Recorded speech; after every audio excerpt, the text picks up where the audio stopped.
All right, welcome to the Collector Car Podcast. Now, I apologize. Amelia Island, interviewing the owners of those really special cars. I interviewed more people than I could fit on one podcast. I try not to go more than 20 or 30 minutes. One of the biggest compliments or most consistent compliments I get from all of you is the length of my podcast. Not so much the content or the humor or anything else, but the length of it. So I'm trying to respect that. So the rest of those are on this podcast. So consider it Amelia Concours Part 2. Now, before we get to that, I would like for you to subscribe to my podcast, my YouTube channel. Now, I'll see 50,000 views of a particular video, but my subscribership's declining a little bit. So if you haven't subscribed to this YouTube channel or this podcast, please do so. That definitely helps me out. I don't ever ask, but I need to start doing that more because I think part of it's just a little bit of reminder. Give me a thumbs up as well, a nice comment. I would appreciate that. So before we get to the Amelia show, rest of the interviews from the Concours, I'm very excited to announce my very first review by none other than Sports Car Market. This is for the book, The Enthusiast Guide to Collector Cars, which is coming out beginning of May. And if you would like a copy, just go to thecollectorcarpodcast.com. Scroll down just a little bit. You'll see the book. Click on that, and you can pre-order now. And I will ship those out. I'll hand sign them, do a little drawing or something fun in it. Again, thecollectorcarpodcast.com. So now let's get to the review. Collector car books tend to fall into two camps: deeply technical references or glossy celebrations of blue chip machinery. This book, now available for pre-order, takes a different approach. Rather than trying to impress seasoned collectors, it focuses on something more fundamental, explaining why the hobby matters and how newcomers can find their place within it. Structured as both a cultural overview and practical introduction, it moves through the major automotive eras, from brass and nickel pioneers to modern and next-gen classics, grounding each in storytelling rather than dense analysis. The aim is not exhaustiveness, but accessibility. A longtime collector car specialist and host of the Collector Car Podcast, Greg Stanley writes from firsthand experience in the auction and enthusiast worlds.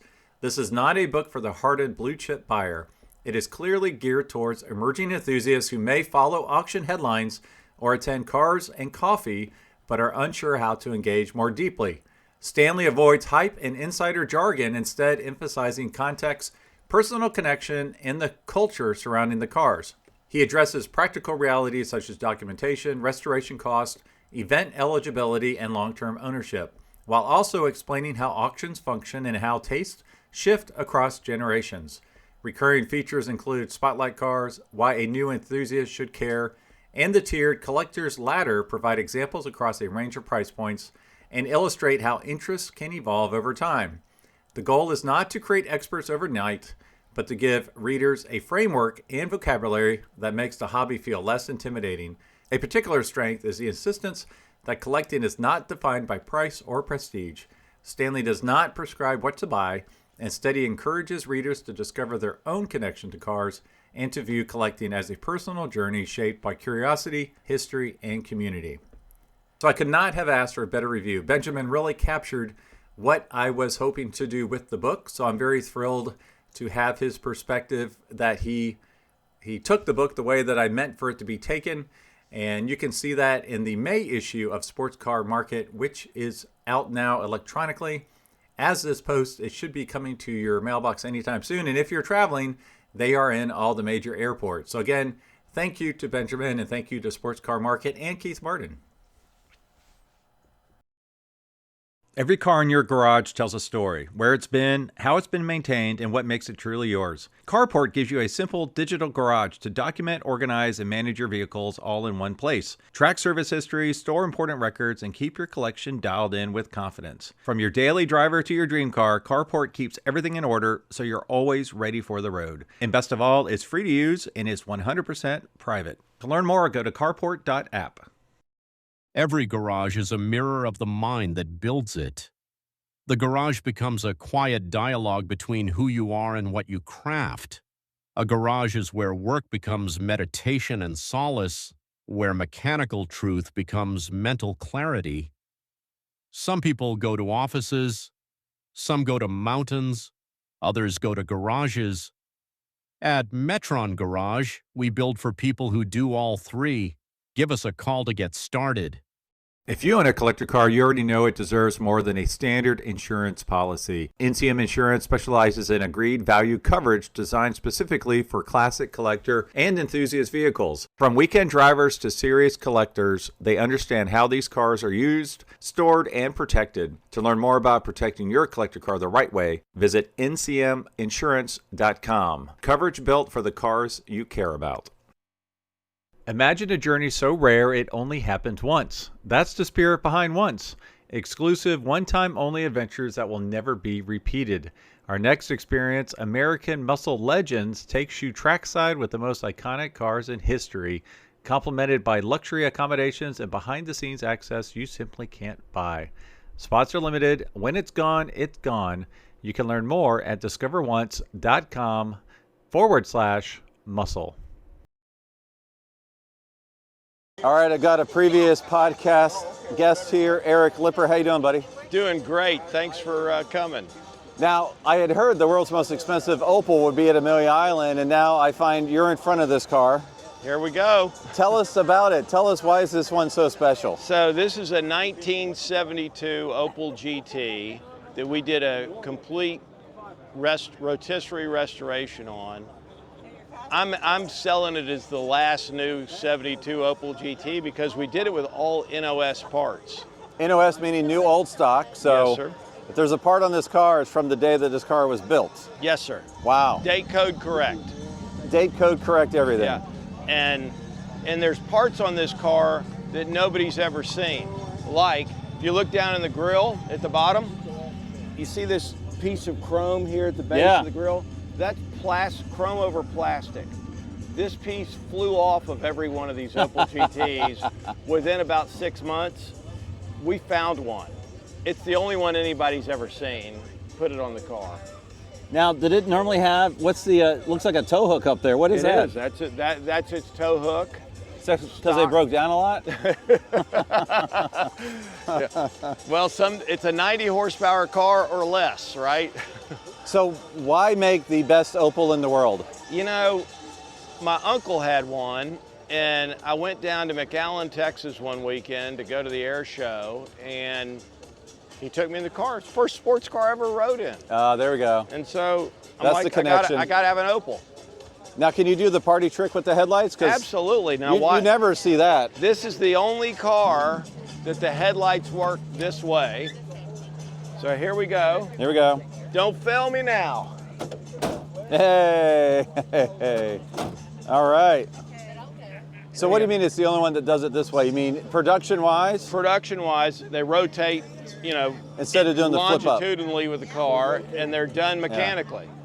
You know, Wow. by a lever. Do you mind popping the hood? No, let me show everybody the under the hood. Now, I heard rumors that there's a part on the Opel that came from Packard. It did. It's on this side of the car. All right, let's see. And so there's a bunch of really unique stuff here. So I see it right now. Yeah. Packard's last car after the merger with Studebaker was 1958. Yep. But they stayed in the wiring business and they became a sub of General Motors. And so this has Packard, you know, first quarter 72 wires. Wow. And you see all the stamps are right, the rubber boot over the distributor. Oh my gosh. The tape around the regulator. What was the hardest part to find? I would imagine that might have been it. No, it's really this cable right here. This is an original headlight cable. The way these are manufactured was it's a steel cable inside a sheath with ball bearings. Okay. And all the cables failed. So this car, we said we're going to get an original cable, right? And we did it. The other one that's really cool is the battery that's in this car is a 72 correct foreign Delco General battery. So those are the battery, the tires, and the exhaust. Those are like the three things that are very hard Correct. to get, right? I actually have the original 1972 tires for the car. They're not on it today. Right. Because so what's the horsepower this thing pumps out? I think about 90. You know, some, depending on which road and track you read, some say 95, some say 90. Wow. Right? Can you open the driver's door? We'll take a look Yes, inside. sir. I always thought these really good-looking little cars. And this interior is original 1972. Are you serious? Yeah, let me tell you, this is when you talk about projects that you've got to do in a restoration. How hard is it to find a perfect 1972? This is not reproduction. In fact, Wow. and this is, you know, that's the book on the car. That's what we started with. Where'd you find the seats? The covers. A guy of a guy of a guy basically says, hey, And each guy probably got their cut, right? Exactly. So, you know, I know somebody that's got a really good 1972 Opel interior that's in a rusty car. There you go. There you go. And so that's sort of how it happens. And So does it take you back to being a kid? It does. And what's so good about this car is we did it correctly. You know, there's no interpretation here. You know, this is it. And you know, you just don't see an Opel GT like this because there's no economic answer. Yeah. Right? There is no economic answer, yes. No, this is a passion project in the truest sense. Because, you know, I could have restored another Jaguar XKE, Right. and I'd be fine. But I'm like, I need an Opel GT. You know, I got to go live my childhood again. Well, thanks for doing it, and thanks for sharing it, Eric. Well, thanks for asking me to do it. For the record, I didn't ask you to restore this car.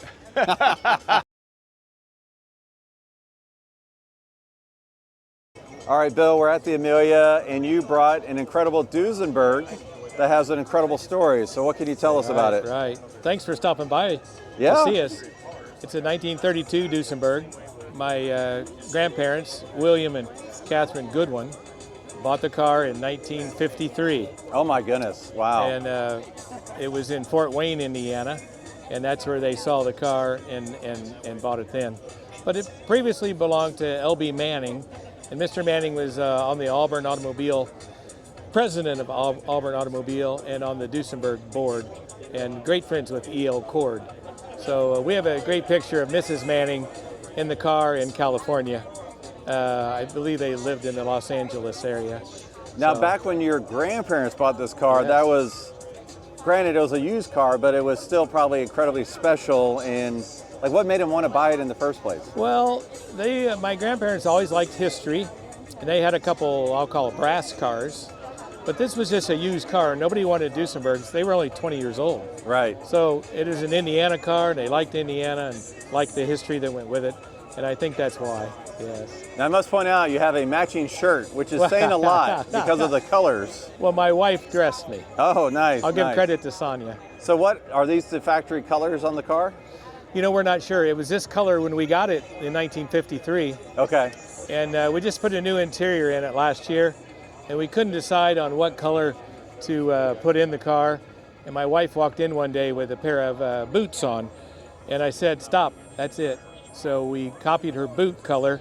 She was worried about if I was going to give her boot back to her, so we had to send it in, but the interior turned out pretty nice. So I actually was able to visit the man shop back when this was there and the Yes. interior was being put in. Yes. So I was like, whoa, this is amazing. Now, let's walk to the back. Isn't there something interesting about the trunk, if I Yes. remember correctly? Yes.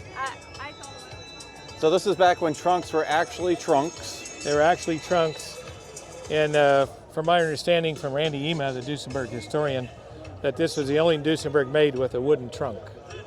Meaning uncovered, or were they? Uncovered, yes. Because were they all wooden but covered, or were they made out of Some were something else? metal that were Some covered. are metal. Yep, Okay. yep. And then Interesting. notice the bumper guards. Yep. Only Duesenberg made with bumper guards. Wow. They're still on the car almost 100 years later. The car starts and runs well, and we drove it on a classic car tour a few years ago. Drove it 1,100 miles. Wow. Now, do you often take some people in the back? We do. We take them in the back.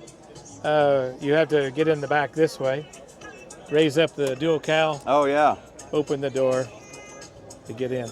And there's little vanity cases with a mirror and a makeup pouch for the ladies to take care of themselves. So I guess you put the women in the back. So this is considered a dual cowl Phaeton? That's correct. Dual Because cowl. the Phaetons, if they have windows, they're insert. Is that correct? That's correct. There's side curtains, but dual cowl, 2 cowls, and Phaeton meaning open. For some reason, I love the dual cowl, or just Phaetons. Like I love a 36 Ford Phaeton. I just think it's such a cool look.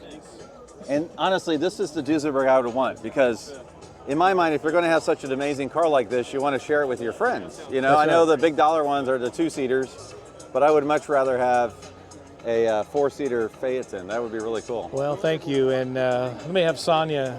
Sonia? Ah. It's my wife, Sonia. Is this the one that dressed you? This is the one that dressed me. Oh, we have no, the green you did on a very to match nice the car. job. Thank you. And this is her boots. We use her boots to do the interior. You guys are so color coordinated. Even the watch is color coordinated. Well, there you go. Very nice. Yes, yes. Well, thanks for sharing the car at the Amelia. Thanks, and good to see you. And come by Frankfort, Indiana sometime. I will. Okay. I will. Cool. All right, so I have Colonel Andy here with an incredible car. How you doing today? Appreciate it, Greg. Great meeting you. Happy to be out here sharing the history of this rare Providence car. So yeah, tell us what we're looking at. So I actually have a book coming out, and I make a special point to highlight this car because in my mind, it's what kept the muscle car lineage alive when there wasn't much else going on. So tell me, what are we looking at here? Well, this is a 1987 Buick Grand National. What's unique about it is a GM employee that worked in the accounting office for GM wanted to buy this as a retirement gift. She couldn't really afford it. It was a very expensive car. This has every factory option except for a power seat. It has a rare digital dash, which only 1% of the cars had, as well as it has a full, complete trunk kit. Okay. She got this car because I call it an oops car. Back in the day, it was a late production car. You're running 3 lines. You got the GNX line, the Grand National, which both are black, and then you have the T-Type or Limited line. Those were metallic paint cars. So the day this car was painted, someone grabbed the wrong paint gun. There were remnants of rosewood red in the spray can. Filled it up with black lacquer, and when you look at this car in full sunlight, you'll actually see red metallic in the paint. So is this the original paint car? Original paint car. This is 100% original. This car now has, after the road tour, has 1,353 original miles. Wow, that's awful cool that you did the road tour, considering the mileage on this car. Well, yeah, again, we want to share the history of this car. In the first year, she drove it and had about 900 miles, or less than 900 miles. She spun it around and she parked it, and it stayed in the garage for 35 years until she passed away. And I found it in a farm auction where they were auctioning the tractor. Goodness. Wow. And this was a rare piece. It barely ran. Everything was contaminated. And I restore rare Buicks. I took a risk, bought it, and brought it back to life. This is the original lacquer. Everything's original. I want to see if I can see the paint. So if in certain lights, oh, I can see it. Yeah. When you get, by afternoon in direct sunlight, you can see a lot of red tint in the car. It's really cool. Now, what's the difference, main difference between the 3 lines? Okay, so everyone wants the GNX. It had a bigger turbocharger, a little bigger intercooler, 0 to 60 in about 4.6 seconds. This car, the Grand National, which was the higher production, about 12,000 and some change, that one, it was 0.2 of a second slower. Sure. The T-Type actually, most people don't know this, even though it was identical, equipped with engine intercooler, the T-Type was actually faster than the Grand National because the rims were significantly lighter. Wow. So okay. A lot of people don't know that a T-Type will beat this thing from 0 to 60 every time. It was 0 to 60, it was like 5.5, something like that? No, it's 4.6. Holy cow. So the slogan from GM on the Buick side was, "We brake for Corvettes." Literally, this was, in '87, this was faster than a Porsche from 0 to 60, It was faster than some Ferraris, and it certainly was the fastest car, any U.S. production car. It was an incredible feat by GM. Now, other than the F40, wasn't it faster than pretty much any other Ferrari at the time? It was. It was. And of course, you know, Bobby Unser Sr. loved this engine so much, he had GM build a bigger, I think it's a 4.2 liter turbocharged, and for several years he won the pole hands down, but the engine just couldn't hold up for a 500-mile race. He actually got to, I think, he got 2 laps short of winning the Indy 500 when the engine expired. Wow. Do you mind opening the driver's door? Is it possible to Yes. see the digital dash? Yes, I'll turn it on. Now, I didn't realize less than 1%, so I'm pretty sure I've never seen the digital dash. Yeah, it's extremely rare, and the trunk kit is extremely rare. Yeah, I want to see the trunk kit as well. That would be awesome. Oh. Now, this had an option.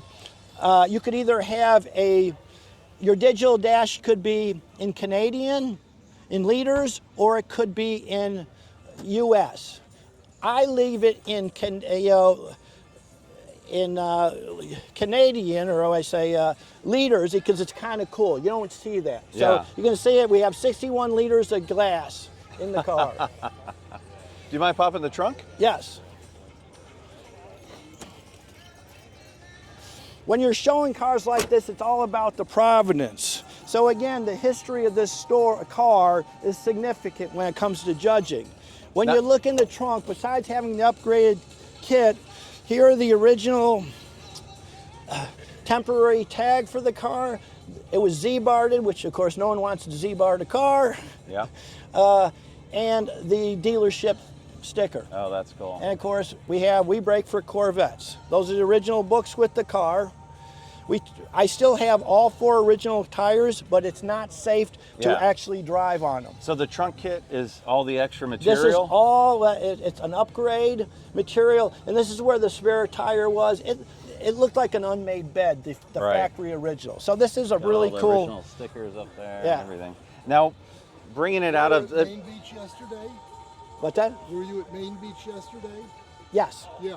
Yeah. Okay. Yes. I was on the driving tour. Yes. So- Pleasure. Thank you. awakening it from a slumber after so many years, did you have to do the hoses and the belts, that kind of stuff? Everything was contaminated. Okay. Every wheel cylinder was locked up. Oh, wow. You know, fuel tank was, you know, it was like goo. Oh, wow. Everything, the lines, the injectors, we had to take everything apart, meticulously clean it. When we first got it, when you tried to, the engine went spool up, computer kept shutting it down. 6 months trying to, because there's no plug-in to say what's wrong with the car. Right, you have to manually figure it out. So we finally, after 6 months, figured out that when you idled it, the coil pack was firing on all 6 cylinders. Okay. But when you got to turbo, one coil pack shut down. And if it shuts down the computer for safety. Oh, okay. So again, Were you able to save the exhaust? The exhaust, I still have the original exhaust, but again, you know, it had some rust because they would just literally back it out of the garage, start it up, and then of course they didn't drive it for 30 years, so condensation, Right. you know, so the exhaust system had rust. Let me pop the hood. Sure. Yeah, let's take a look. People actually come out to my house and we put it on a lift so they can document all the factory markings. Right. Because Paint the car is marks or just so original. Chalk marks, whatever. Yeah. Exactly. You can see on the turbocharger, they still have the Oh, yeah. the markings. The grease mark. Yeah. Grease marker. Yeah. Oh, that's cool. I love those types of things. Yeah. So Wow. again, it is pretty dang special. Yeah, it's an amazing shape. Well, thanks for bringing it to the Amelia. Thank you. It's our pleasure. This thing's amazing, so keep telling the story. Thank you, Greg. Yep. Have a great day.